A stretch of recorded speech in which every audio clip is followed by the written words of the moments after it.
We're Keith and Hannah, and we spent 2 years traveling in our first van. We've since sold that to build our dream van. We've already done a lot of exterior upgrades to this van, but now we're finally moving to the inside, starting with insulation. We're going to be insulating the floor with foam board and routing out for PEX to go to a hydronic heating system, and the rest of the van will be insulated with Havelock Wool. So let's start by taking the floor out. The floor is a little bit over 14 feet long, and we don't have a table big enough for that, so we're just laying these out on the ground. And then we're going to put the flooring back on top of this, trace it out, and then we'll just have a perfect cutout with the insulation of the floor.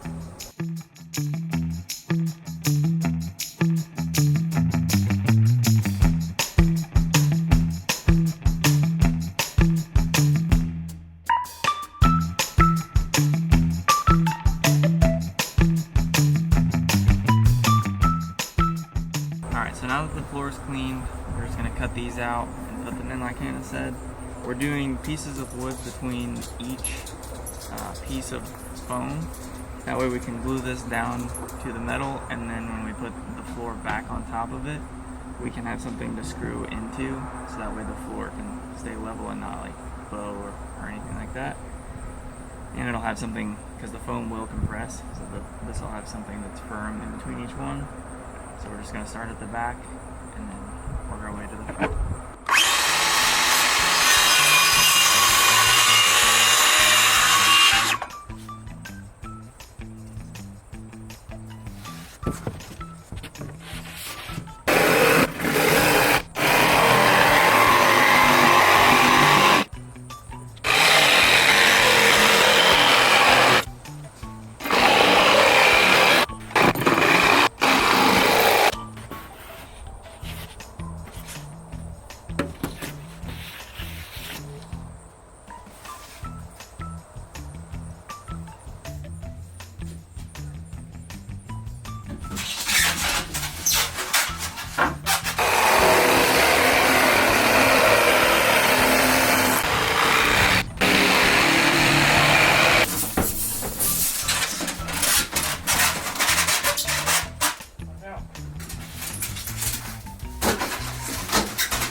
Now that everything's been in here for a test fit and looks good, we're going to take everything back out, put some sound deadener down, and then we can glue everything back in.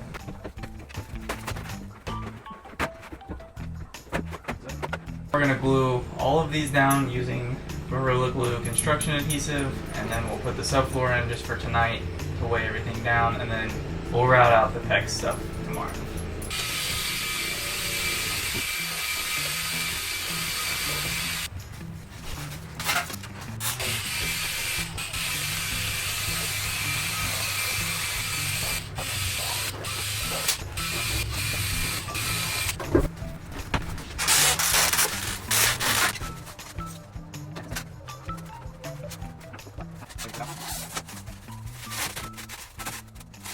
Now that this is all glued down, this is how we're going to leave it for the night. We are going to put the stock floor back in just to give like a little bit of weight on top of it.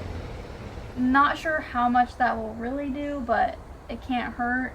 All of this feels really solid, so we're not too worried about it, but we're running out of daylight, so there's no sense in really like starting the next phase of the project. So we're going to put the stock floor back in, and then we'll see you tomorrow.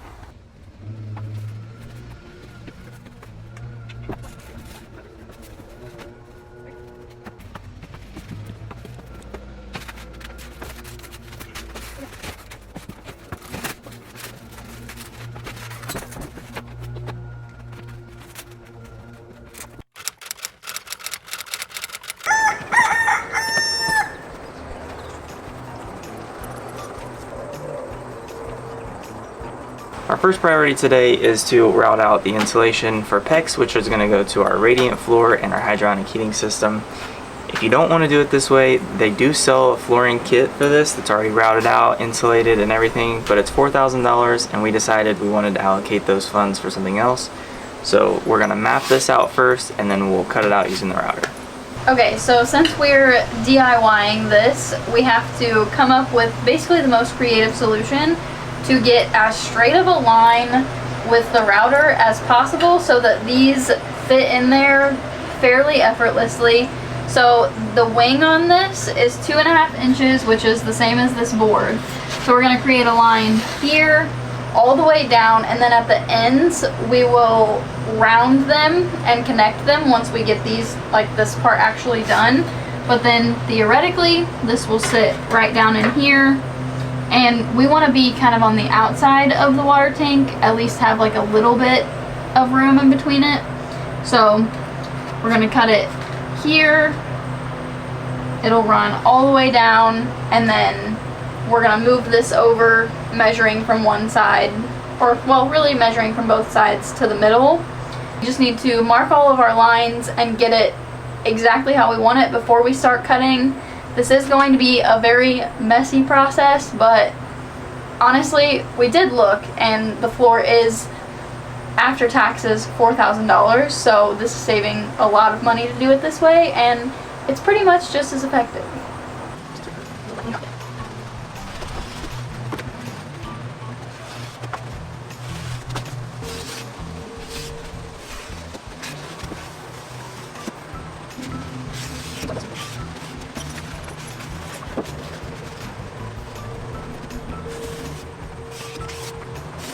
Okay, so we pretty much have this to where we have 4 passes.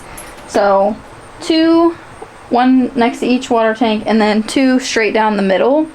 And then our entire system for the hydronic heating setup is going to be over here on the driver's side. So you want this to basically come around and loop all the way through the floor, and then all come back over here to the driver's side. So it starts at the driver's side, loops, and then ends at the driver's side. So now that we have the straight lines, we're just going to kind of like sketch where it loops at each end, and then bring it back over here.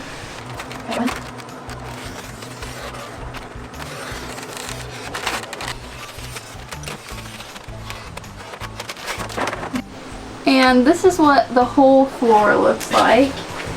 If you come back here to the back, you can see we have it coming out right there, and then when it loops back around here, it's gonna go in, and they'll be coming right up together. Okay, this is gonna be extremely messy, so be prepared for that. But yeah, we're just gonna start and then kind of work our way around. What are you using? Ideally we would be using a 3/4 inch router bit, but I thought that's what we had, but we don't, so we have 5/8. So we're gonna kind of almost have to make 2 passes, but it is foam, so you'll go through it really fast.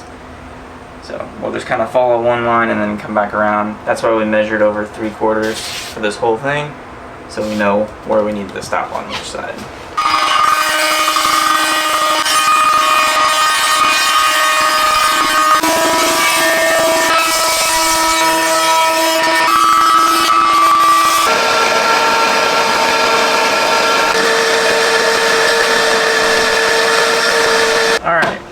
This was not hard to do, it was just very time consuming and very messy, but I think it worked really good and really happy with how it turned out. So now the next step is to put the PEX in here and the heat transfer plates.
that up there.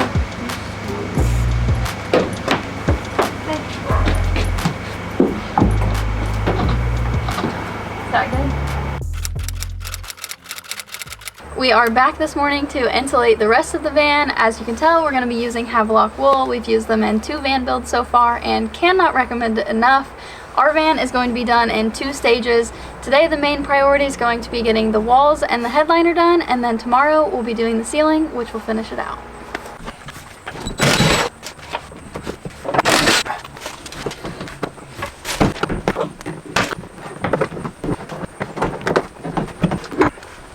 Alright, now that we've got the headliner down, we're going to insulate this. It's really important to do this because if you don't, the condensation will pool up here and you'll actually have it like raining on the inside of your windshield.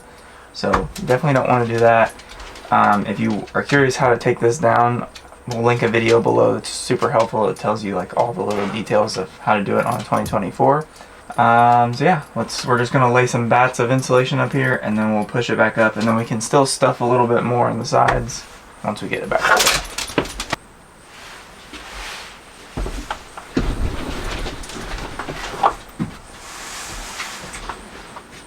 I can't really let go of this. You need more? Or is that good and then we just put it in the side? I think that's good and we can just put it on the side. Alright, so we did a total of 4 bats up here, just 2 stacked on top of each other, pushed down, and then 2 up here. And I wouldn't do any more because you don't want to like squish any of the wires that are up there. And then we'll just shove a couple bats probably in each side.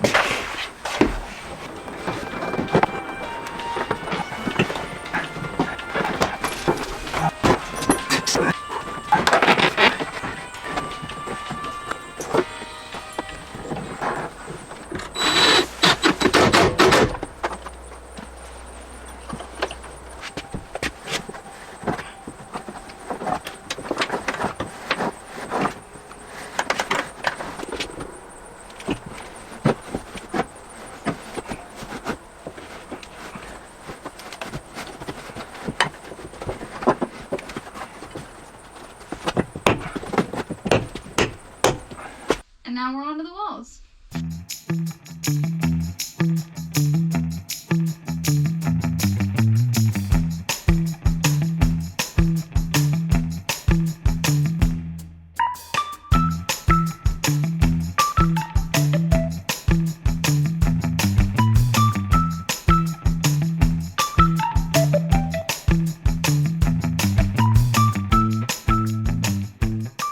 I'm not sure what might have been different, but I'm pretty sure this is the fastest that we've ever insulated the headliner and the walls.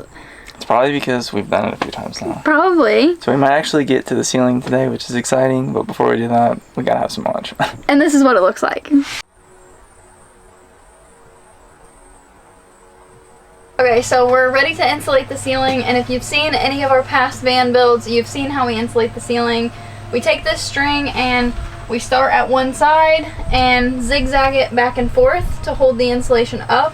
This is what we found the easiest. It holds, honestly, we don't put the ceiling on for a long time after this, and it holds really for months. It could probably hold forever if you really wanted it to, but we really like doing it this way. It's simple, it's easy, and I'm really hoping that we can continue this trend of insulating quickly. I think we can. We've done this a lot, so I feel like Yeah. we know what we're doing now.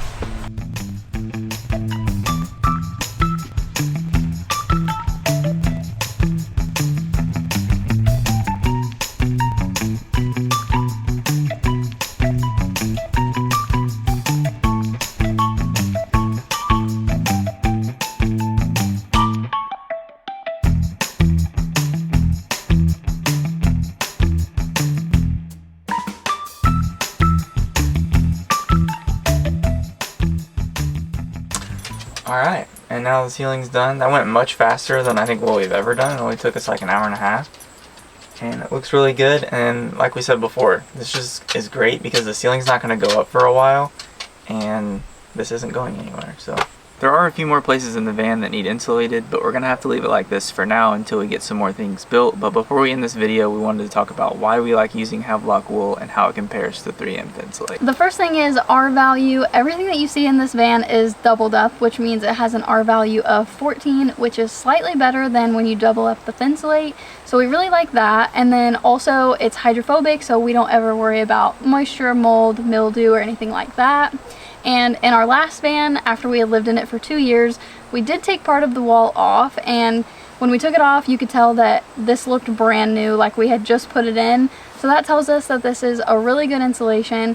We really like that it's all natural and it's super easy to work with. And with it being easy to work with, it's better than the Thinsulate in our opinion, because the Thinsulate you have to measure and cut, but the Havelock you can stretch it, you can pull it, you can just rip it apart and use it how you need to.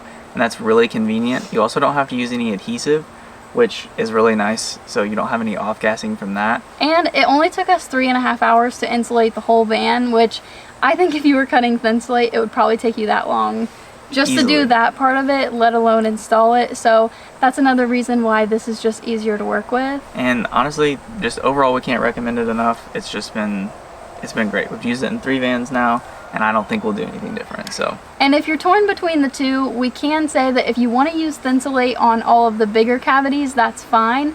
But we would recommend at least using the wool on all of these little cavities, like here and up there, where you kind of like tuck it in. It's really easy because it's easy to just pull off and just stuff it in there where you need to. So that's it for this video, and we'll see you in the next one.